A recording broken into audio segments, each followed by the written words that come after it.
ए देवर जी बोला ना। अरे तनी कन्हैया के कहत अरे का कहत अरे का तनी मुरेठा बांधा ना ऐसे मजा ना लगी था समझला ना तो हु का देहाती हो गया है जी ला रहा है बाहरा में और लगा है कि ऐसे करके देहाती ऐसा जरी बांधा ना जी मुरेठा बांधा संजू भैया हो कि देवरू से कही मिश्री अमे बहमा गायब हो असैया से कहब सीबा चर्चा कराए बहो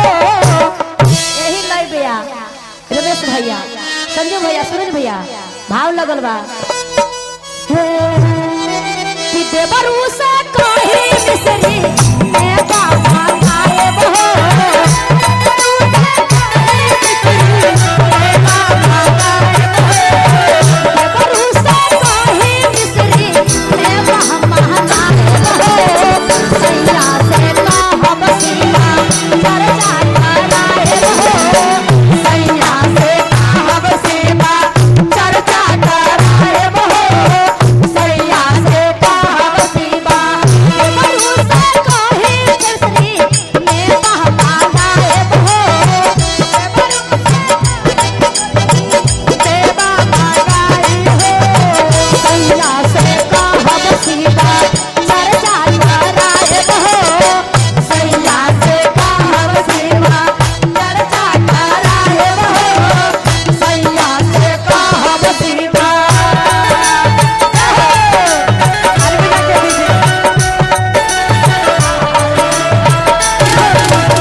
नदी गोतिनिया से अंगना बोलाए लागल है मन में ललसा चर्चा कराए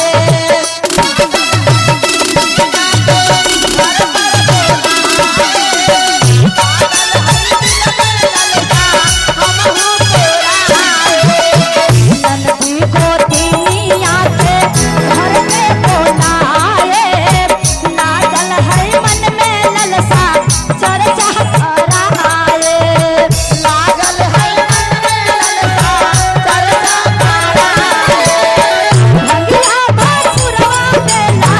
पतिया चढ़ाए भंगिया भापुरवा बेला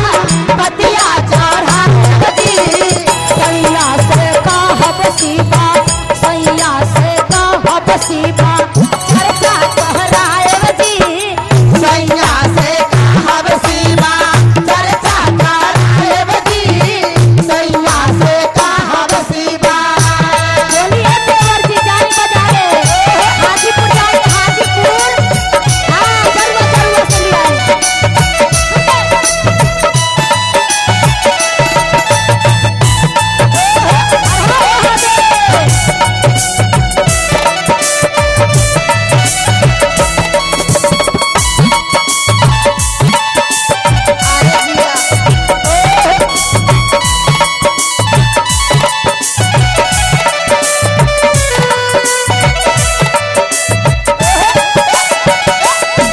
क्या बात है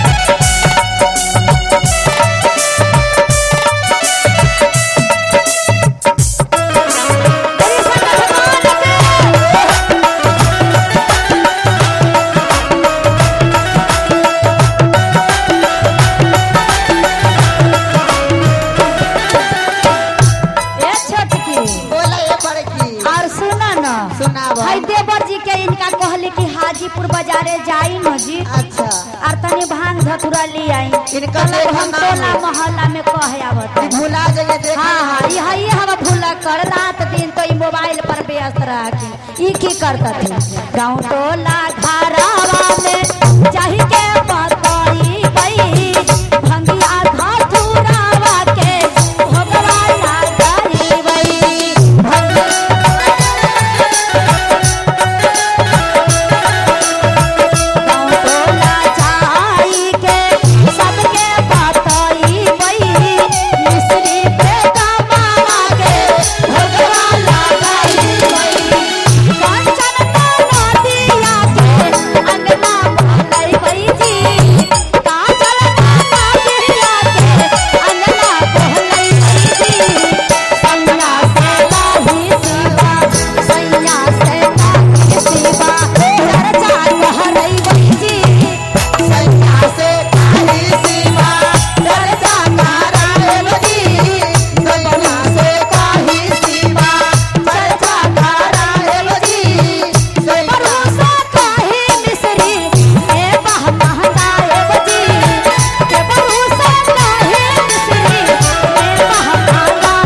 चर्चा कराए जी